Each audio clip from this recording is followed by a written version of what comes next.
Rev it up and welcome to Cars Yeah, show number 1234. Great things never came from comfort zones. This is Cars Yeah, where you'll enjoy interviews with inspiring automotive enthusiasts. Mark Green is here to provide you with a fuel injection of automotive inspiration. So get in, sit down, buckle up, and get ready for a wild ride here on Cars Yeah.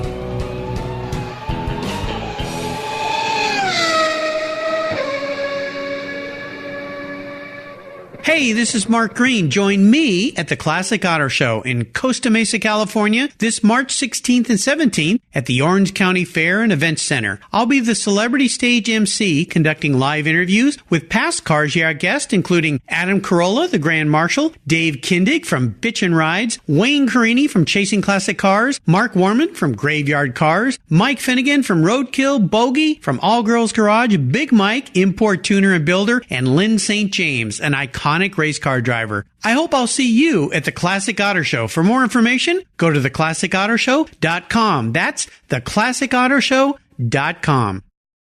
Hello, automotive enthusiasts. I am revved up and so excited to introduce today's very special guest, calling in from Plymouth, Michigan, Tina Smith. Hey, Tina, are you buckled up and ready for a fun ride? Absolutely. All right, here we go. Tina Smith is a 27-year veteran in the automotive industry. She's a true barrier breaker, overcoming adversity and all the stigmas around becoming an automotive technician, especially a woman technician. She was the only female in her high school auto mechanics class and the first woman to graduate from the Chrysler Apprenticeship program in Automotive Technology. She has held positions ranging from service parts, engineering, and sales. Tina is passionate about the automotive industry and now is giving back through her work with TechForce Foundation. Tina's paving the way for tomorrow's technicians. TechForce Foundation is a nonprofit 501c3 that champions students and through their education into their careers as professional technicians. So, Tina, I've told our listeners just a little bit about you. Would you share a moment and talk a little bit more about your career and your very obvious passion for automobiles before we jump into the questions? Sure. Well, I started as a technician 27-something odd years ago, so it's something I'm extremely passionate about, and that catapulted me into other, arenas of the automotive industry, and now it's come full circle, and I get to give back, per se, by working through TechForce Foundation to give back to try to get other people into the industry and starting out as technicians.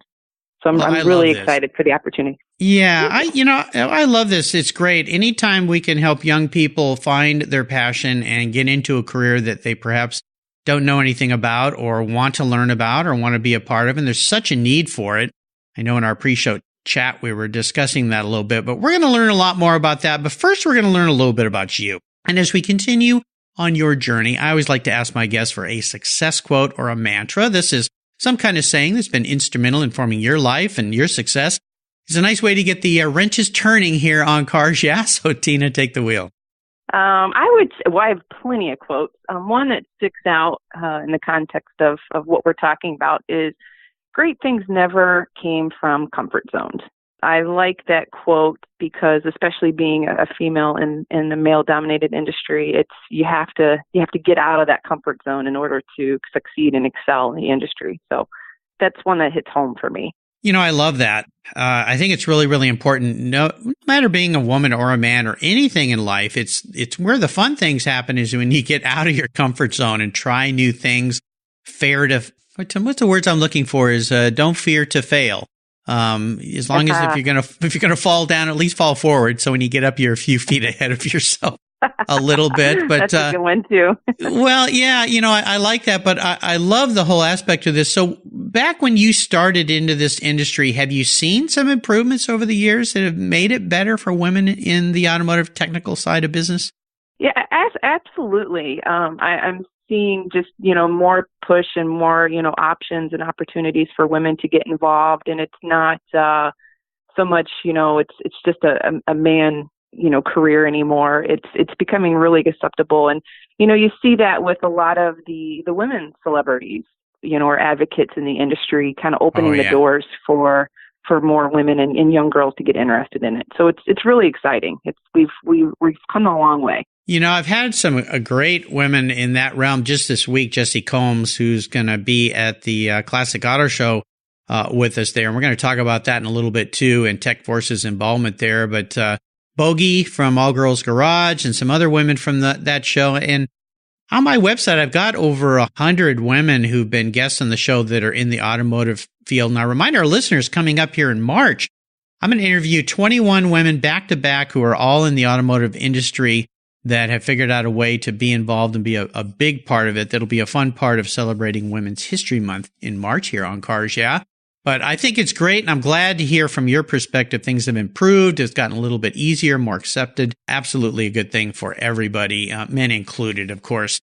As we take a look at these roads, though, that you've traveled, I want to first find out about what instigated this passion for cars, because being a woman and loving to turn a wrench, that is a little bit unique, even today, more so back when you started. So what was that pivotal moment in your life when you knew you were going to be a car gal? Well, I would say, ironically, and I'll go over this really briefly, it actually started in boats. When I was a little girl, I used to help my dad work on our inboard Sea Ray jet and had the little cubby seats. I was fascinated with sticking my fingers in the grease tub, and I would hand them tools, and that instigated and bled over into the automotive and just my passion around automotive. I really liked hot rods and the muscle cars. And my first car that I bought was a 68 Chevelle.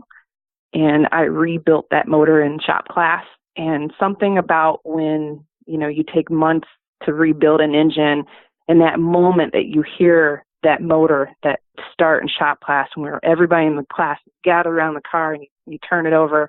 Yeah. It was, if there was a moment, I would say it was that moment where it was like, this is awesome. Yeah, I could do it. Yay. Yeah. That's cool. Just the satisfaction of, tearing it apart, putting it together, and then it running. It was a really pivotal moment in my career. Very cool. I love it. Well, let's take a look at some of those roads in your career and talk about a big challenge or a big failure. No doubt you've probably met up with some challenges along the way. I'd love for you to walk us through one, but more importantly, what did that teach you, and how did you come out of that situation a little stronger? Wow. Well, I've had many challenges or failures in repairing cars. I've made a lot of mistakes that could have easily been dangerous, but they thankfully turned out okay. But, on a personal level, I would say, challenges during my career, and especially early on, 18, 19 years old, being a female mechanic in a dealership. There's one memory I have. It's very vivid. I was working on this older gentleman's car, and he went to the service manager, and he threw an absolute fit and temper tantrum that a female, mechanic was working on his car. Oh my gosh. And yeah, it was crazy. And the service manager, he stuck up for me and said, sir, she is very capable. She's trained. She will be working on your car. And I had to take this older gentleman to his vehicle in the shop class up on a hoist, and I had to explain his braking system to him to show him I had the confidence and the training in order to repair his car. It was crazy. From that, what I learned is just, not giving up on yourself, even with all the outside negativity. Just, believe in yourself and persevere no matter what. I'm so sorry to go through that. Just ridiculous. Doesn't say much for us men, or some of us, I should say. I'm not going to put myself in the same boat as that ignoramus, but I'm glad that your boss stood up for you, and I'm glad that you were able to kind of, say, hey, look, I do know what I'm talking about. My wife went through the same thing. She was an engineer early in her career and out on job sites, and she was a civil engineer and kind of getting, thrashed about by men and guys driving bulldozers. And she came home one day so proud. She said, this guy told me, hey, little missy, get off this job site. This is a place for men only. And she said, well, this little missy designed this entire job site, and you're making the cuts in the wrong place, and you need to read the plans a little better. Yeah, exactly. I thought it was hilarious. And it is. But those moments are priceless. They are. Yeah, absolutely. I always say if you can dazzle them with your brilliance, that usually comes through and shines through. So good for you. Good for you standing up and kind of working your way through that very frustrating situation. Well, let's have a little bit of fun and talk about your first really special vehicle, that first ride that was really important to you. 1968 Chevelle Malibu. Oh, yeah, it was a pretty car. It was beautiful. It was very nice, pristine, no rust. Although right after I got it, probably kind of within 6 months or so, the motor blew up per se. The camshaft, it lobed out and it caught on fire and backfired through the carburetor, and I towed it into shop class, and that was essentially the car that I rebuilt during my high school shop class. It's just a very special car for me, and that kicked off my career. And I have a picture of me. Throw a monkey wrench into it per se. I was 16 when I got pregnant. I have a picture of me 7 months pregnant, honing out the cylinders of that small block. Oh my gosh! In my shop class, yeah. Good for you. That picture. I mean, who knew? Yeah. Something, odd years later, I'd look back at that picture and be like, that's one of my, my fondest memories.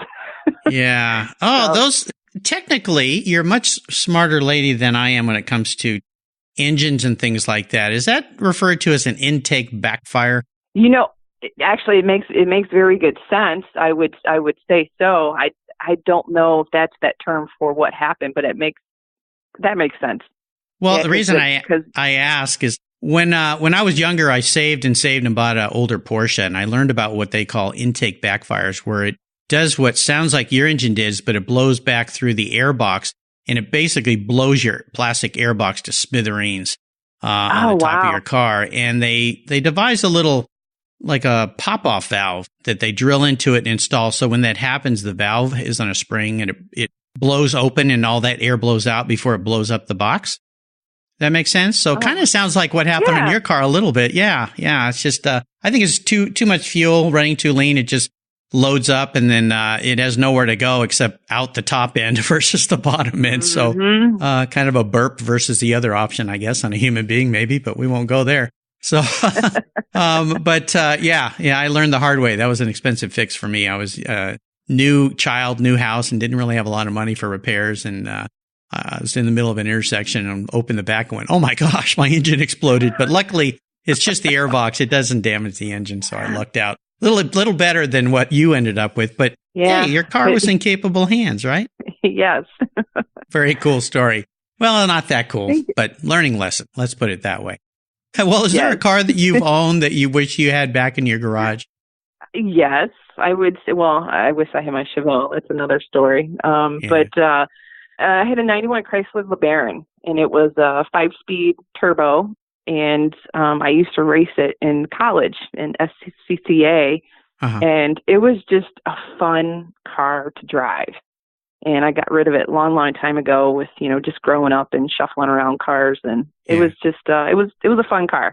Well, I would love for you to talk about what has you excited and fired up these days. First and foremost, with what you're doing, perhaps, but also I want to make sure we share with the listeners a little bit more, or a lot more, about TechForce Foundation. I think it's a very, very cool cause. And the fact that you guys are going to have a booth at the Classic Auto Show in the middle of March 16th and 17th. I'll be there.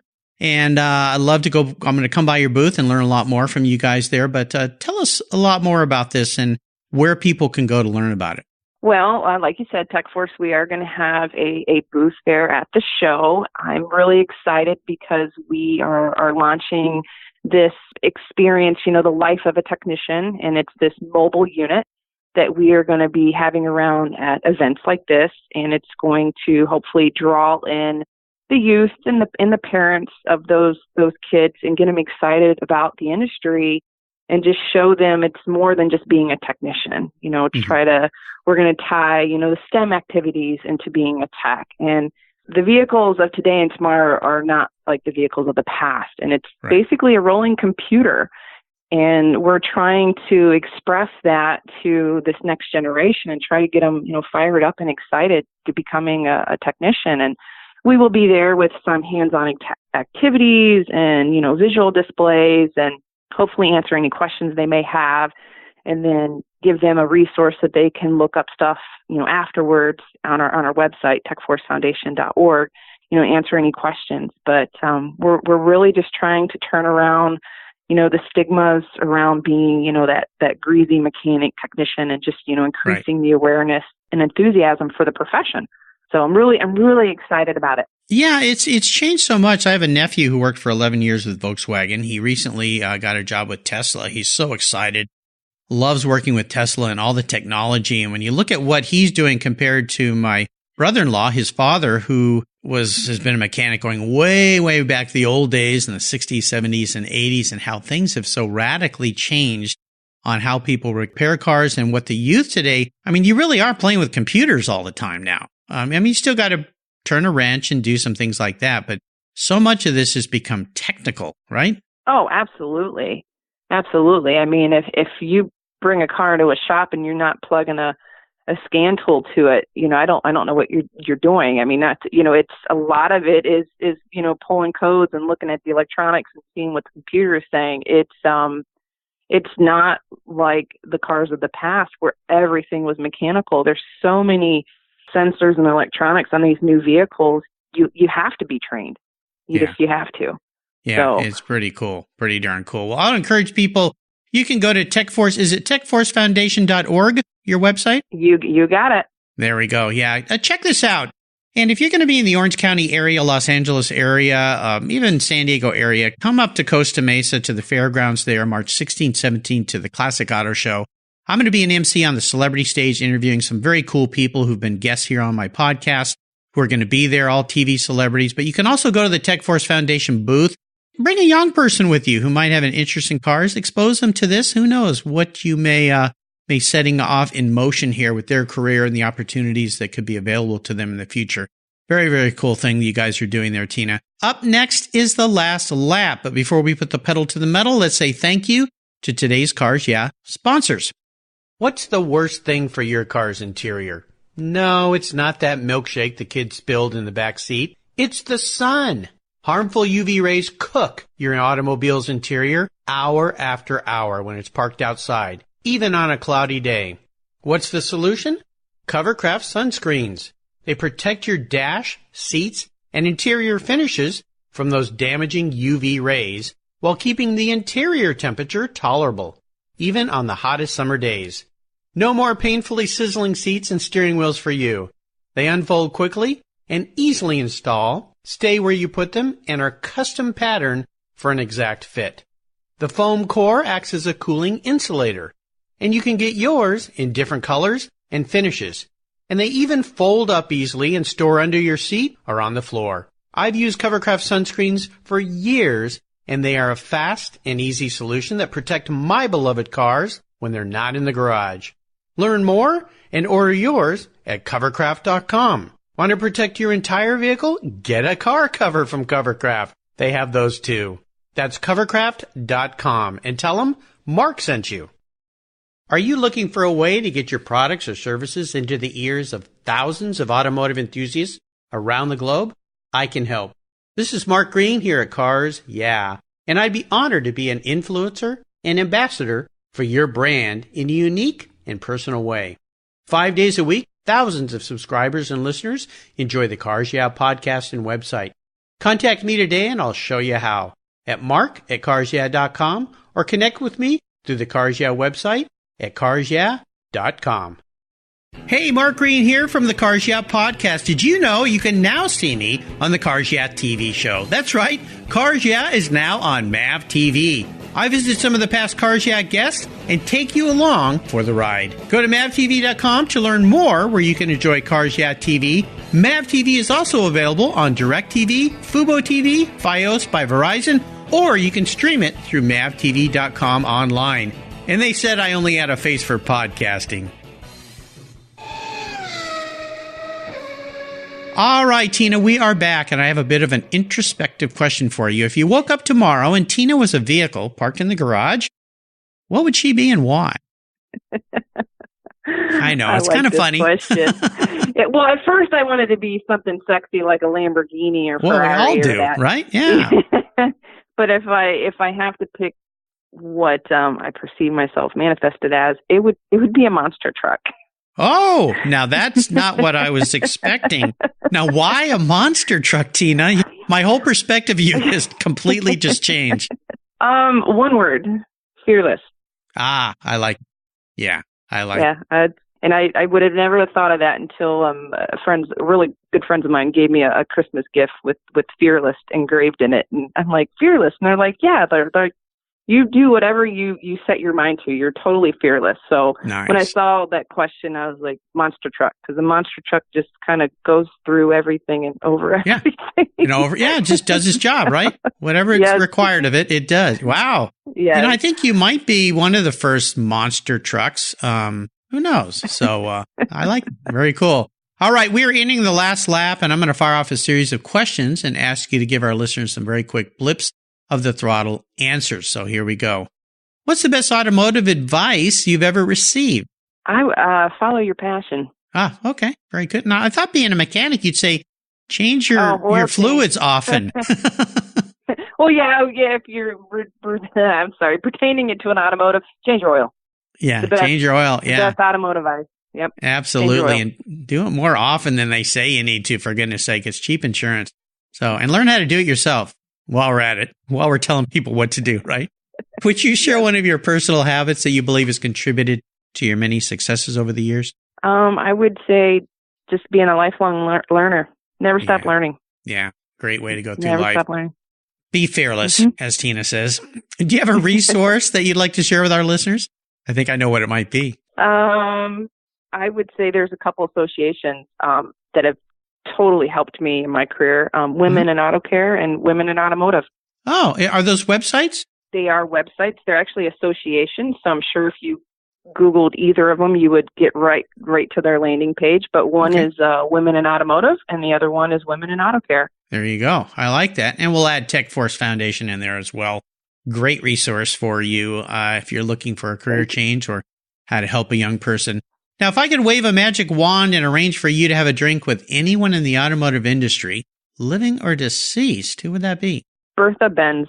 One of the ladies I interviewed for next month's Women's Month here on Cars, mentioned her as well. And I had heard a story about her. I'm going to let you share a little bit of what you know about her and why you would love to sit down and talk to her. But I learned a lot about her that I didn't know. Amazing woman.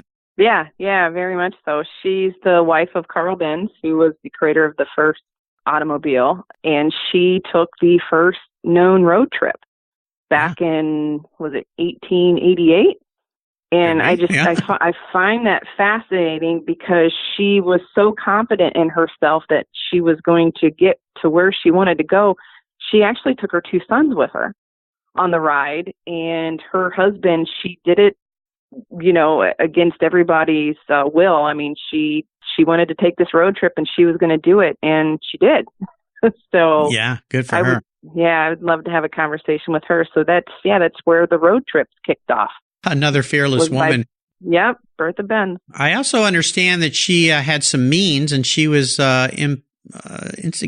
implemental in funding her husband's efforts to build the first road car as well, which I didn't know about her. So that's pretty cool too. So behind every strong man is a stronger woman. So I like that. Very nice. Yeah. How about a book? Is there a book you've read you think our listeners would enjoy? Well, it's more, I guess, personal, not automotive related, but Daring Greatly by Brené Brown. Yes. Yeah. Great book. Well, I'll remind our listeners I will put links to everything that Tina shared today. Got a little tongue twisted there on the Cars Yeah website. Just go to carsyeah.com, type in Tina Smith, and you'll find that book along with all the other great references that she's been so kind to share with us today. All right, Tina, this is a fun question. It could be a bit of a doozy, though. Today, I'm going to buy you any cool collector car on the planet. It doesn't matter where it is or who it belongs to. I'm going to get it for you. Park it in your garage. But there's a couple rules to this game. One is it's the only cool collector car you can have. You have to drive it. No garage queens here. I know you're going to be able to take care of it, so that's not a problem. Also, though, you can't sell it to buy a bunch of other toys with, so that little trick is off the table. What can I buy you today? This is easy. Oh, good. For me, actually. And the car's actually already sitting in my garage. It was my dad's 1967 GTO. Oh, my gosh. Your dad's car. Yeah. Well, that's cool. Yeah. Yeah, he was the original owner. So, yeah. Wow. I got it and not going to sell it. Well, I'm happy for you for a couple of reasons. One is I'm happy for me. I don't have to buy a car. That's kind of nice. But more importantly, very out of 1,234 people now I've interviewed, very few people answer that question the same way. And most of them relate to exactly what you've said. It's an uncle's car, grandpa's car, dad's car, mom's car, something to that. I had Sean Kiernan, who owns Steve McQueen's Bullet, the car used in the famous 1968 movie, and that was his mom and dad's car. His dad bought it. His mom drove it to work every day for decades. I love it when people have a piece of history, and the reason I like it so much is because cars are really the catalyst that bring people together. When you start talking to car people, it's the memories, it's the experiences. It's not so much the car. It really is what the car means to you. And I'm sure in your dad's case, having your dad's car special to you, what are some of the stories, or maybe you could share a story about your dad with that car and you? Well, basically, he was the first owner, and ironically, I was born. He parked the car. He didn't store it properly. He bought a station wagon, and the car has never been driven since. And what? Yes.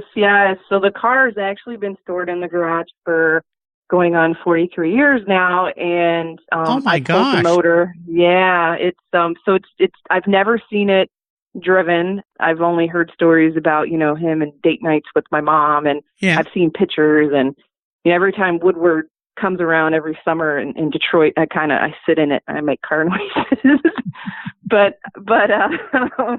I have the motor apart, and I'm going to start working on it. And I've had it for some time now. So, get to work, Tina. Oh, my goodness. I mean, this is like the story that cobbler's kids have no shoes.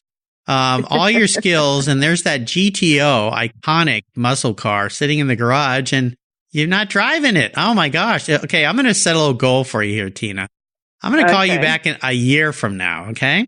I'm going to put on my calendar, say, hey, Tina, how's the GTO? Have you driven it today?